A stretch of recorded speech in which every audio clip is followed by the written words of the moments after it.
Welcome to another episode of the 100% podcast with me, your host, Harry Purdy. Today, I am joined by none other than myself for another episode with 100% with Harry Purdy. And today, we're going to touch on the subjects of confidence and how it's built and how it doesn't just appear. Is it enough? Are your achievements enough? Are you enough? Is anything enough when it comes to self-development? And I'm going to do a mini half-year review, or I know we're way over half a year really, but give you an insight into how my thoughts and my process and stuff is coming to the big picture and how 2025 is looking on paper and on reflection. So we're going to cover confidence, is it and are you enough, and the things you've achieved enough, and half-year review, even though we're a little bit late for that. But I do think it's a good time to come on to that, and I'll come on to the reasons why that is when we go through the episode too. But I hope everybody is well.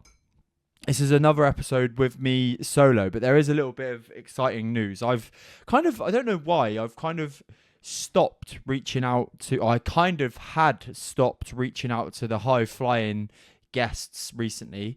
I don't really know the reasons as to why that may be, but I guess when you've had a lot of no's or non-replies, it does put you off a little bit. But I was like, do you know what?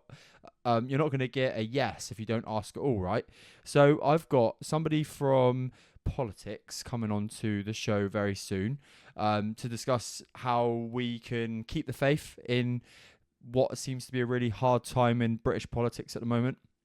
And also, I'm actually going to keep the next guest a surprise, but had a reply this morning as I'm recording this podcast, which is really, really exciting, and somebody that I cannot wait to be in the presence of and have a conversation with on all things self-development, confidence, growth, and all of these amazing things. So there's just a little bit of an insight. But we'll move on to the topics of today's podcast right now. And this first thing of confidence and kind of the myth of confidence, right? Because I think confidence is something that if you were to speak to many of the people that I've worked with, if you were speaking to people who go into like a journey of weight loss or self-development or whatever, it's something that most people, 99% of people, say that they want to improve when it comes to that kind of growth. And I think one of the biggest myths that comes with confidence is that you think or can get caught into the trap of feeling you're just going to wake up the next day and feel confidence, and that's not something that happens. I mean, I can use the story of saying that people will always say to me that I've been naturally confident throughout my life, even when I was a kid, and even when I was 23 stone, I had this like aura of I was confident. Obviously, that wasn't the case. I was just doing things that that people perceived that I had that confidence. But it's built through actions, right? And whether I like it and I like to admit it or not, I put myself into situations, even as a youngster, like with school plays and the Christmas shows at school, where I just put myself into the hat without even really thinking about it to go for the main lead characters. And obviously, some kids wouldn't do that. And I think 2 of the 5 years I was at primary school, I got those things. And then secondary school, I didn't really do that. I gave up instrument. I used to play the trumpet. But I did get those lead roles in 2 of the years I was at primary school. And I did that naturally. I just thought I would just put myself in the hat, and obviously came out with getting those lead roles just because I put myself into that situation. And that's kind of where confidence comes from, right? From putting yourself in a situation, being able to handle the situation, then doing the actions that were the situation, i.e. the show. And then I guess that gave little Harry a bit of confidence that he could talk in front of people, be a presence on stage, or be a presence in front of the public watching him. And then obviously it's given me confidence moving forward to where we are now. But then I think about all of the other things that I've done to equate to somebody that I would say has a good level of confidence now. I left college and even though I wasn't in the best shape, I put myself in a situation of coaching. I created that off my own back. It didn't need me to be like, there was no self-doubt with that. It was like I could lead a group of men and mates in a football team and then eventually win some trophies. That was I guess, a confidence, an action that led to me building even more confidence. But if we look at areas over my life specifically where that confidence is built up, I wasn't confident originally with the gym. I wasn't confident originally with the podcast. I wasn't confident originally when I started coaching people online and in person. I wasn't confident when it came to creating my first YouTube videos. And actually now that's crossing over into another element where I'm looking to create content on flipping stuff on eBay. So, and I'm trying to make videos on that, and I'm learning a little bit about that industry or that kind of business model as well. In those areas, making videos on eBay flipping or flipping for profit, and even the knowledge about that is something that I don't have much confidence in right now, but I'm learning to build it. And that's obviously a really recent recent venture. But the gym is something that I didn't have confidence on. I've been to hundreds and maybe over 1,000 gym sessions now, and that is equated into me being confident enough to be able to teach people how to go to the gym and use the gym facilities now.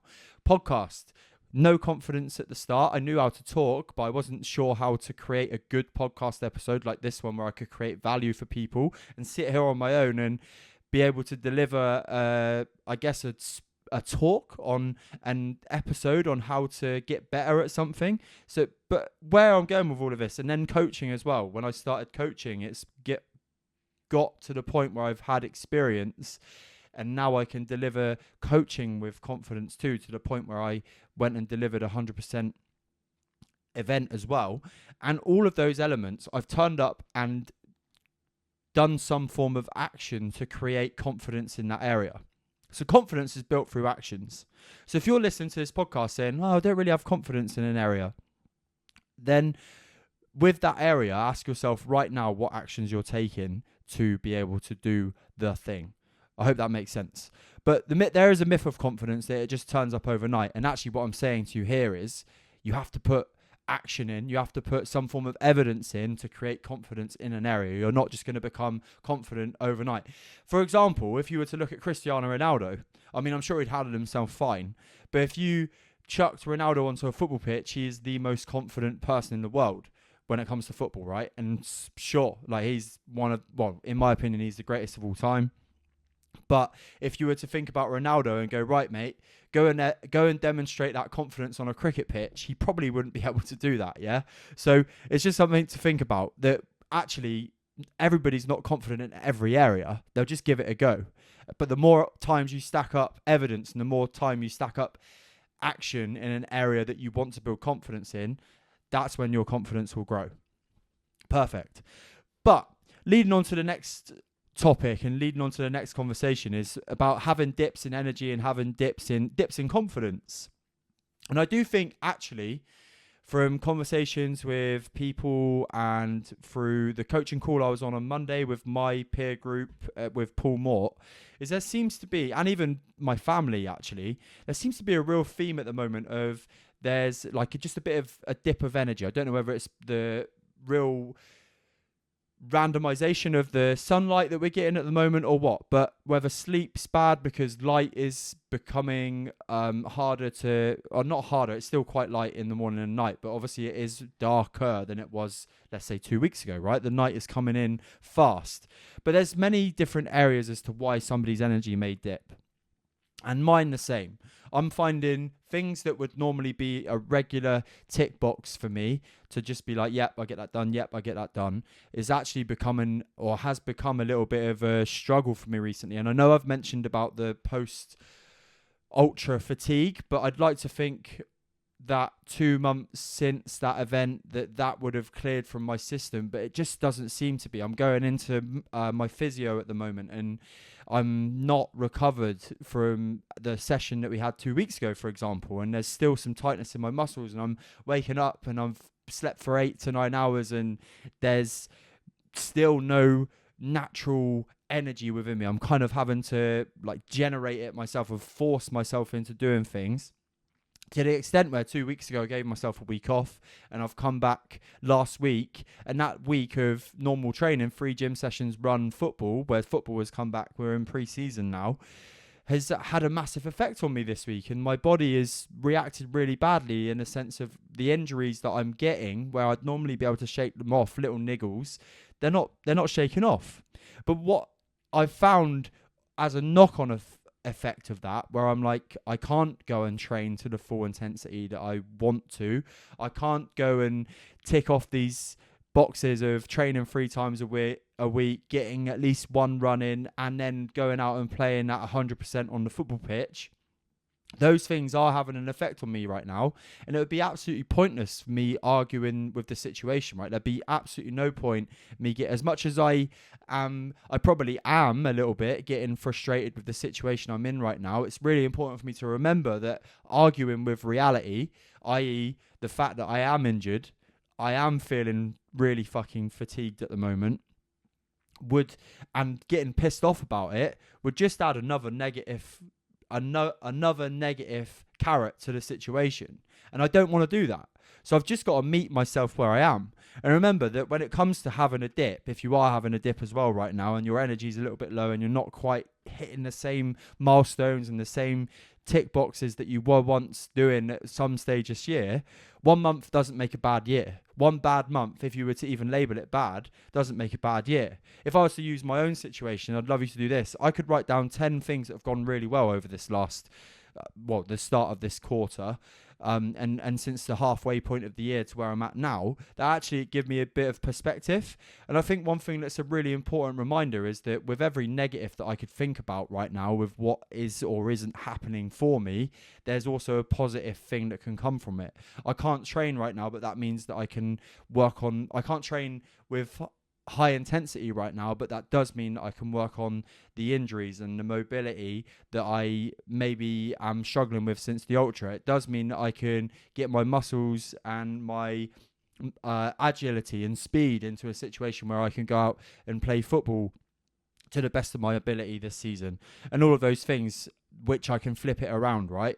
And also, I will do a separate video on this. I did have the goal of doing the 5k deadlift, 5k and then deadlift PB on the same day. And actually right now, that's looking like a real hard possibility that it may not be a possible thing for me to do right now. So I have to come to terms with that, but I also have to think about the positive of me. If I was to not do that and not train for that, then my recovery is going to be better.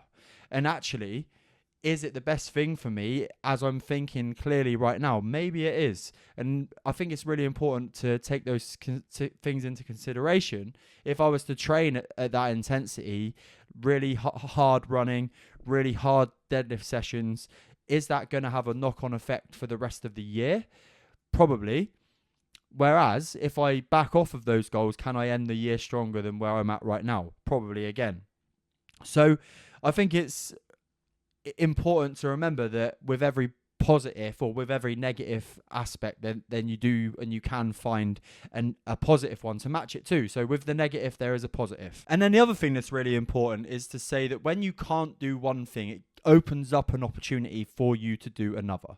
So again, I spoke about that a little bit a minute ago, but with the fact that I can't go and train intensely in the gym and do 90-minute sessions and really work max out on and go and do like an intense interval session at the end of my session right now, because the knock-on effect will just be me feeling sore and extra fatigued at the end of it. Actually, it means that I can put more time into things like the podcast, my content, and all of those things as well. And I really want you to take into consideration, if your energy is at a dip right now, it will open up an opportunity for you in another area. Okay, so the next point that we've got today is achievements versus is it enough? And what I don't want to... and do you know what? I don't mind opening this up. Sometimes when I was at my lowest, it was almost the feeling of like, is it enough and am I enough when I look back 4 years ago? And sometimes those feelings can come up again, even though those achievements and stuff are being ticked off, like 200 episodes of the podcast, second ultra marathon, speaking on stage in front of 300 people, blah, blah, blah. All of these things are incredible. But when you have the come down, you can't have a come up without a come down, right? And that's one of the things that is one of those negative thoughts that does linger around. And I think it's really important to remember that.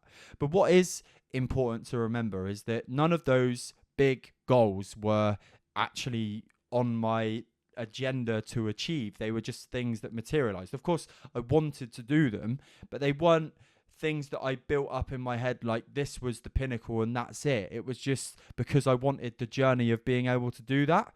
I wanted the journey of training to be able to go and achieve another ultra marathon. I wanted to learn more. I wanted to see if I could do it better. I wanted to see if all of the lessons that I'd learned in 2023 on the ultra, on the Jurassic Coast Ultra, had paid off and allowed me to be in a plus to be able to go and achieve it in a better way now without the detriment and the pain and the poor planning that not poor planning for the 2023 Ultra, but the lack of knowledge that I had. I wanted to see if that had paid off and whether I could go out and do it in a more efficient way this time, which I did. With the keynote speech, that opportunity, it wasn't about doing the keynote speech, it was about experiencing the butterflies, experiencing the planning, taking on lessons from Paul Moore in terms of public speaking and how to deliver my message in a really strong way. All of those things were the main payoffs of the keynote, not necessarily the keynote itself. And I think there's a massive point of reframing that whenever you have a big thing, big achievement, big goal, it's never about that as the pinnacle and the end point to it. It is actually that all of those goals allow you to have mini milestones, and it's those mini milestones along the way that allow you to, or that give you the opportunity to celebrate what you've learned and how you've come out the other end of it better. And I think that's really important.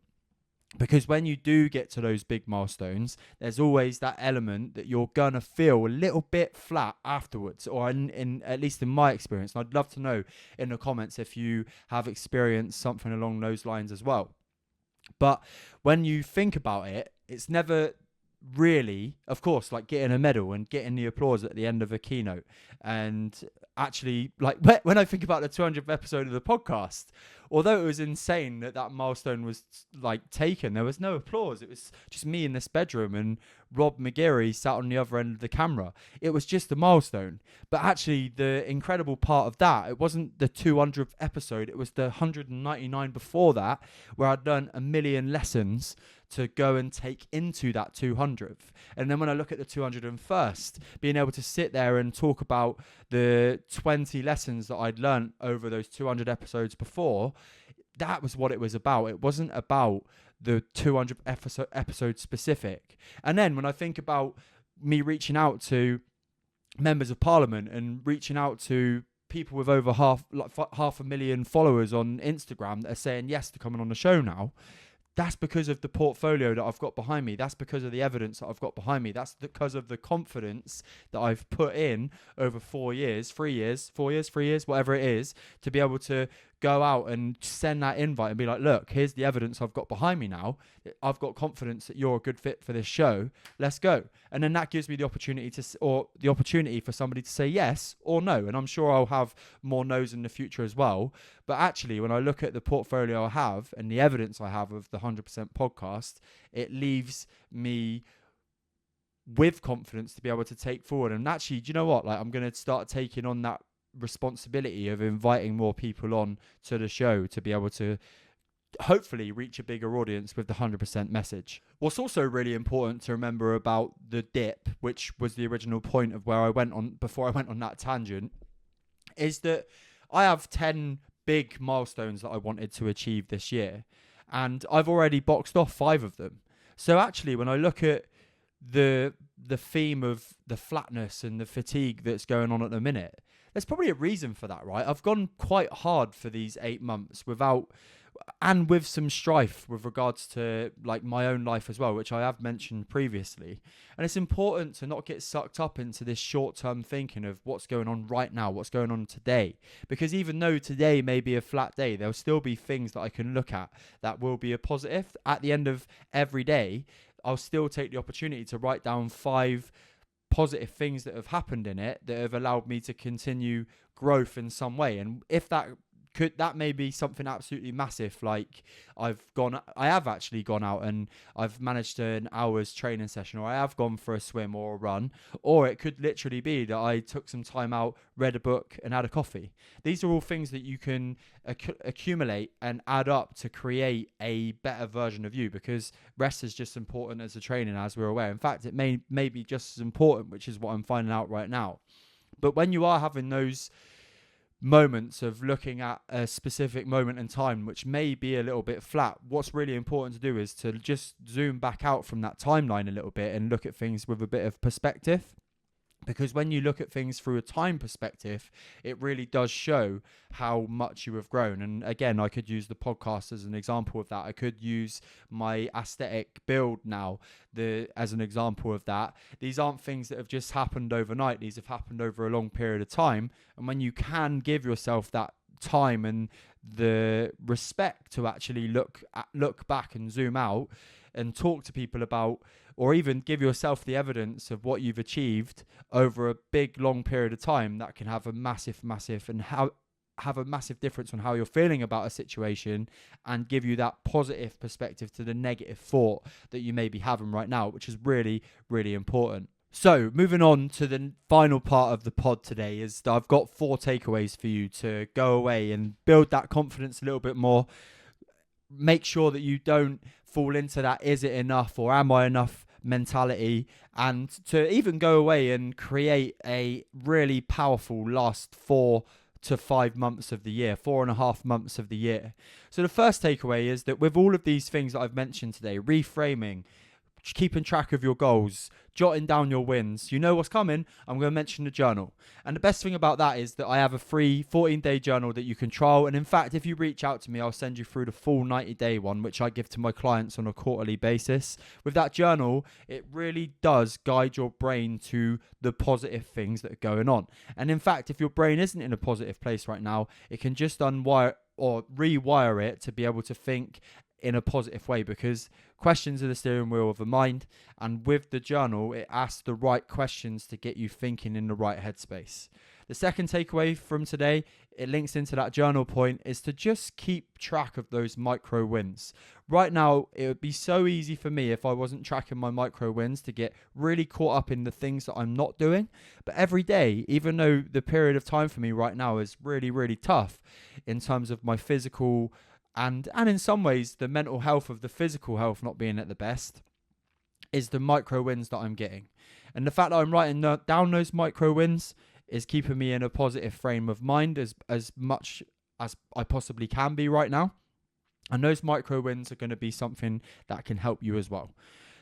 Evidence. Those micro wins are evidence, but also if you're not putting action and evidence in areas that you're not confident in, you're not going to create that confidence. So it's so important that you build some form of evidence and keep track of some form of evidence with the area that you want to build confidence in. I.e., I now have a bank of 200 episodes that show that I can host and hold a solo podcast, and I want you to be able to demonstrate the same, whether it be the gym, whether it be meal prep, whether it be tracking your calories, whether it be sticking to a goal that you have set out to achieve, whether it be following the runs that Runner is setting you, or if you have a coach, following the program that they are asking you to complete as well. Having that evidence behind you is the biggest factor of building confidence. And like my good friend and coach Dax Moy says, is that when you are low on self-esteem and confidence, it's because you are breaking promises to yourself. And that is a sure way to stop that from happening, is if you just stack up that evidence in those areas that you want to achieve something in. And then the final takeaway from today is just to reframe those things that you are allowing to go through your head right now that may be perceived in your brain as negative.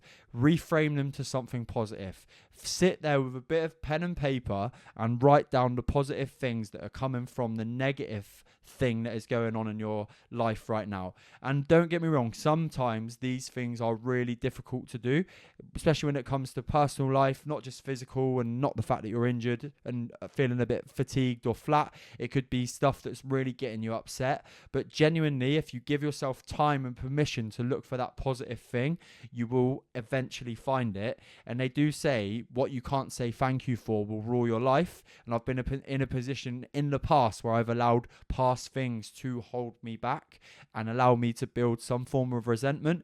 And when that resentment builds, it allows some negative energy to grow in you, and that can come out in whichever way it comes out. It can come out in multiple different ways, but actually reframing and finding that thing to be thank you with that negative outlook, or that negative thought, or that negative thing that had happened, is a real good way to counteract that negative feeling that may be going on right now.